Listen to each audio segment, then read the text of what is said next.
जरांगेंच्या समर्थनार्थ पुण्यामध्ये मराठ्यांकडून बंदची हाक देण्यात आली आहे। मराठ्यांकडून बंद पाळण्यात येतोय।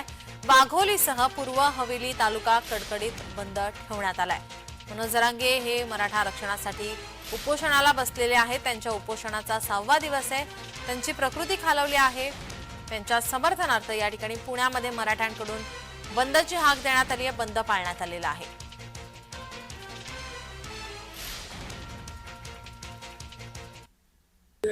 जे 5-7 दिवस झाले जे आमरण उपोषण चालू आहे, तर त्याच्यात जरांगे पाटलांची तब्येत खूप खालावली असल्यामुळे पूर्णपणे महाराष्ट्रामध्ये आता आंदोलन चालू आहे।